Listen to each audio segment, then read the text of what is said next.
Hello everyone, this is Craig from Evolution Fitness, and this is the 6 things you should be doing to ensure you're an awesome personal trainer.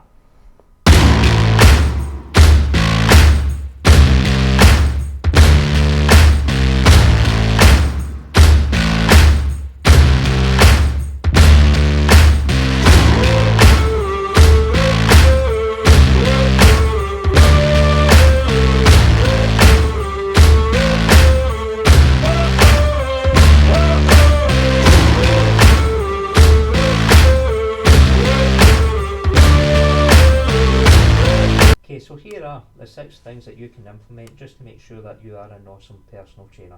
So I'm going to discount the things that are obvious, like so being reliable, not calling off your sessions last minute, not without good reason, and also just making sure you're punctual. These are things that everybody knows you should be doing. So 6 examples, in fact I'm going to give you 7, there's going to be a bonus one if you watch right to the end. So the examples I'm going to give you are things that not everybody thinks about, but it's so important to get right just to make sure you improve that customer experience and just make sure that your customers keep coming back to you, because that's what you want. You want customers that are going to return or even talk to their friends about you, and obviously can refer you to other people. Okay, so number 1, make sure you always plan your session. Again, that seems like an obvious one, but it's surprising how many people don't actually do this. You want to make sure that you go in with a plan. You should have a good idea of what you want to do when you get into the gym and you meet your client for the first time since your last session. You should always have that catch up, just make sure you have a wee word with them, just make sure they're feeling okay, make sure that they're up for the session, make sure they don't have any injuries or conditions since the last time you spoke. So with that, it's always good to make sure you've got a plan B and a plan C, because you might be planning a leg day for that person, then they might tell you they've pulled a hamstring at football the night before.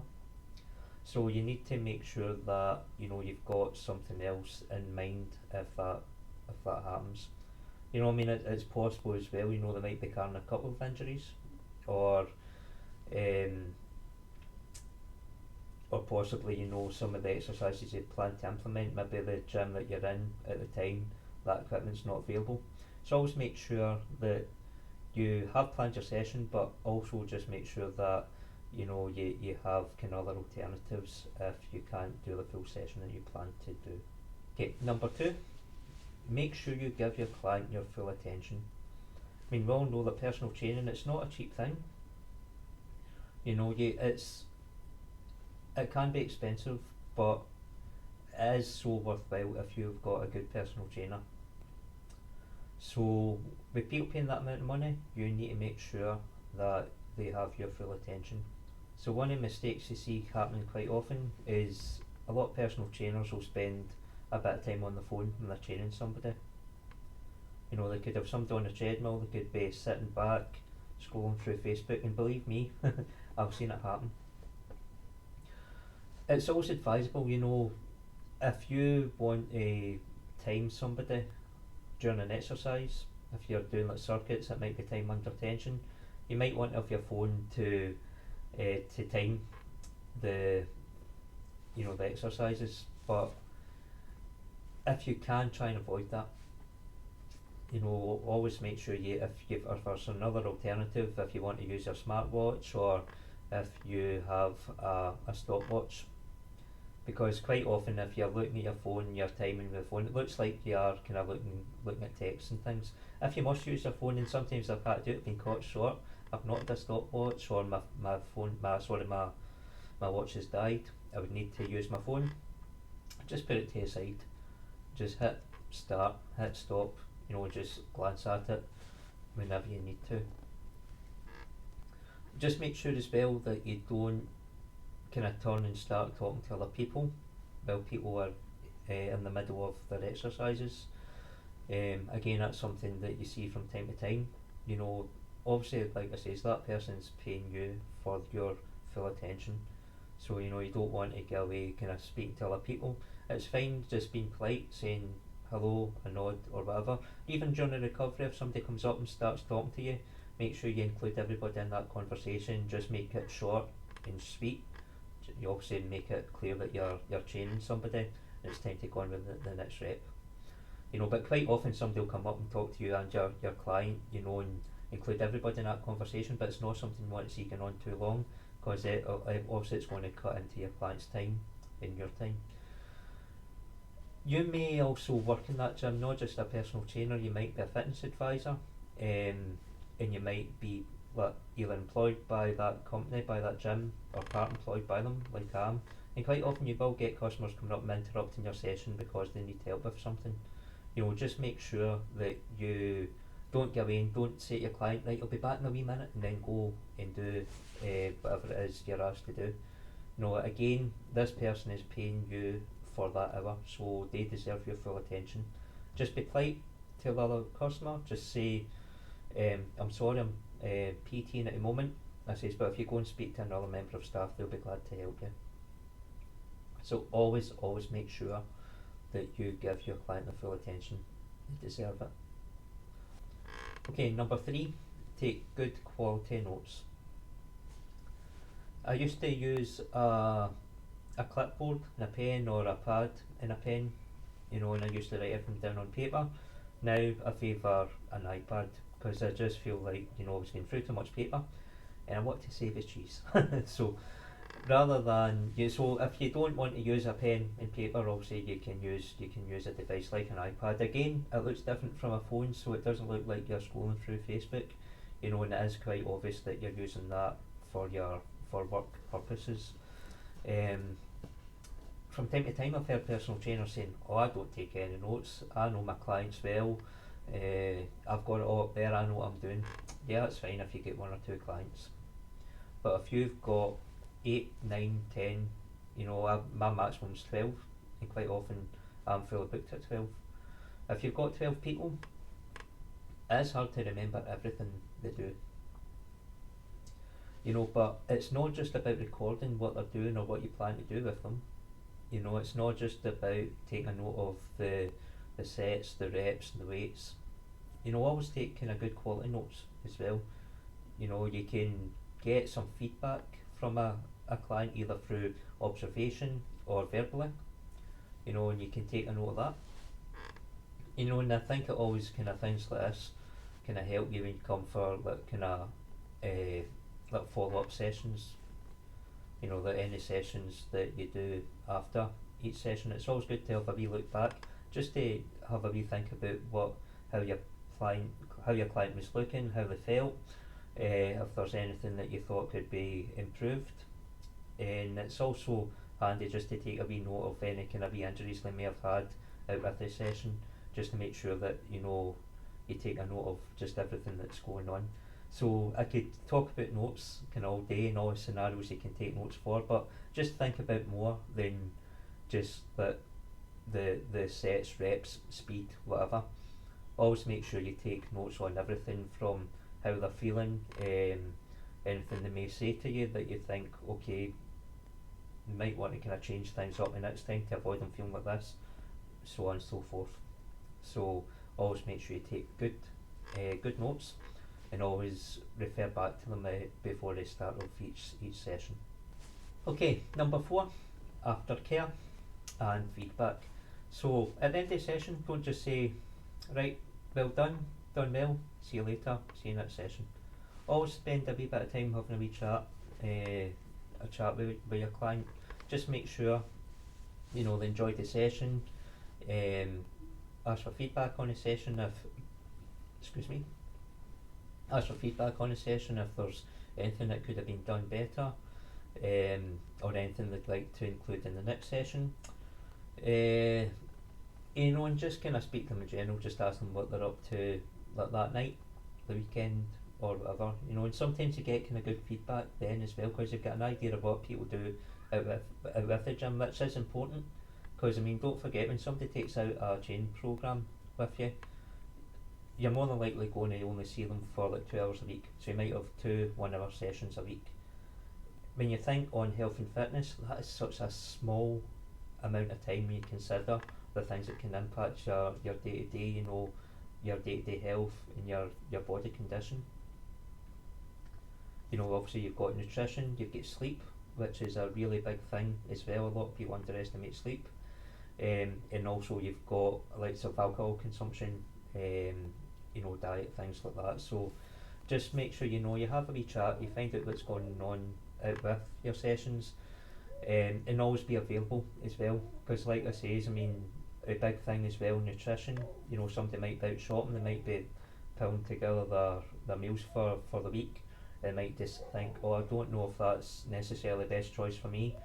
Be in hand if they want to text you. They can send you a message, just say, what do you think about this, what do you think about that. I'd say keep that out your shopping trolley. Keep that out your shopping trolley. That one's good. Put it in. So yeah, always be available for any questions. Not just about nutrition. They could be feeling a wee bit of soreness. You need to try and determine whether that is an injury or whether it's just a kind of normal kind of DOMS or delayed onset muscle soreness that they'll feel a couple of days after the session. And always try and catch up with them a day or two after the session as well. Just make sure they're feeling okay, and just make sure they're that they're feeling good after the session. Okay, number 5, never stop learning. Now, it may or may not surprise you to know that when it comes to health and fitness, it's a science, and things change all the time. New studies come out, opinions change. Somebody could read a study that's been scientifically published, peer reviewed, etc. And then another study might come out that totally debunks it. And things change all the time. If all you need to do is jump on YouTube, and jump on YouTube, and you get so many videos and so many opinions on that video, so many opinions on this video. And I think it's really important just to make sure that you listen to others as well. Obviously, and I'm not just talking about jump onto YouTube here. I mean just in general. Read books, read articles. Don't just take somebody from YouTube's word for it, or then you read on Instagram or Facebook. Don't forget, it's a lot of misinformation out there. Just make sure if something doesn't sound quite right, it's probably not quite right. So just make sure that you use your head with it. Don't just take everybody's point of view. If you did that, you'd go absolutely mad. So obviously, just make sure that if something makes sense to you, by all means, research it, implement it. If it works, it works. As long as it's not going to do any kind of damage to your client, or it's not going to create any injuries, etc. But always keep learning. Always kind of look out for kind of changes in the in your industry. Not everybody knows it. A lot of people think they know it all, and they've seen everything that they're ever going to see. It's not necessarily the case. With health and fitness, like any other science, the way approach people had but decades ago could be so different to the approach that people adopt just now. There's always ways. You look at athletes and sports people, they're getting fitter, they're getting stronger, they're getting healthier, people are living longer, and this is all down to science. It's all about the health and fitness side of your sciences, and again, people obviously kind of come out with new things all the time. You just got to keep on learning. Learn from your mistakes as well. Okay, number 6, be you. Okay, so use your own personality. Go into each program, each session. Just being yourself. If you don't be yourself, people see right through it, and people don't see you as being genuine, and it's uncomfortable for you and uncomfortable for your client. If you're not the type that shouts and screams in somebody's face, don't do that. I've had people saying to me, "Oh, you're such a nice guy, I can't imagine you shouting at somebody." Well, you don't have to. I've had people, when I've taken them on, and saying to me, "Oh, I need somebody to shout at me, to scream at me." And I'll maybe just say, "Oh, is that right?" And I'll say, "Well, I'll make sure I do then, if you need it," but they rarely do. My approach is more it's more to encourage people, to talk people through it, to be calm.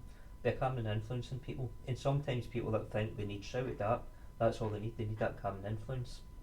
Sometimes it's just a threat of being that shouting and being aggressive um, is enough to make people kind of, like kind of push on a bit when they're struggling. I've got this look. I'm not sure if I can do it in the camera. I think I need to be that there in that scenario, but I've got this look. It's probably not shine through camera, but it's kind of like, it's not even that. That one was silly. It was like, if somebody says they don't want to do something, and then they'll do it. I very rarely shout. I mean, I work in a commercial gym, and shouting and squealing at somebody while wee Betty's on the recumbent bike over there.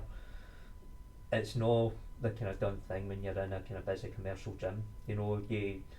You tend to see that in the kind of smaller kind of private gyms, like weightlifting gyms, bodybuilding gyms and things.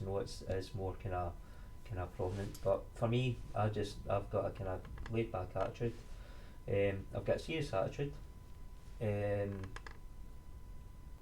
But I think I'm quite a calming influence on people, and people still work for me. So I don't need to scream and shout at people to get them to work. Just speak to any of my clients; they'll tell you the same.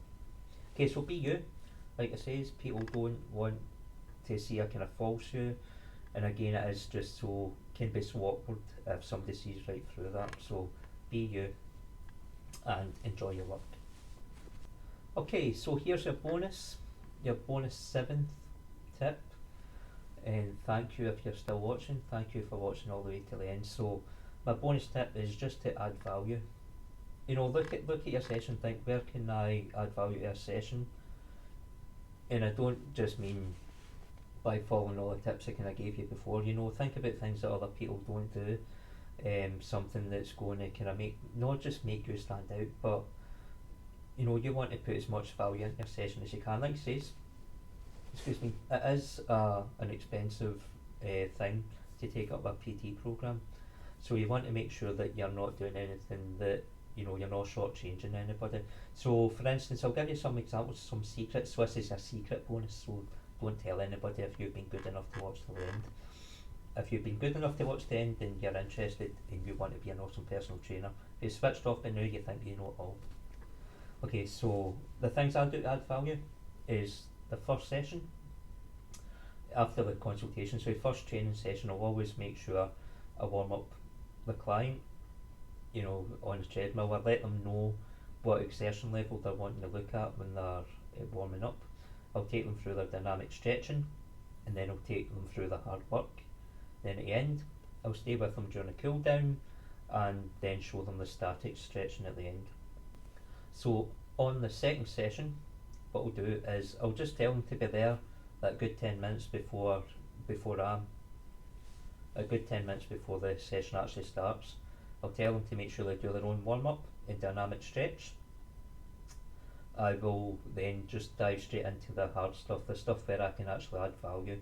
So it's for that full hour or full 55 minutes if you count, the kind of cool down. So I want to obviously just be there for them right from the start, boom, right on it. They'll be working hard for that hour. I'll always make sure I stay through cool down, just to make sure my client's okay, they're not feeling ill, and just make sure they are good to go. But then I'll let them do their own stretching at the end. So I very rarely go through the stretches with my client more than once or twice.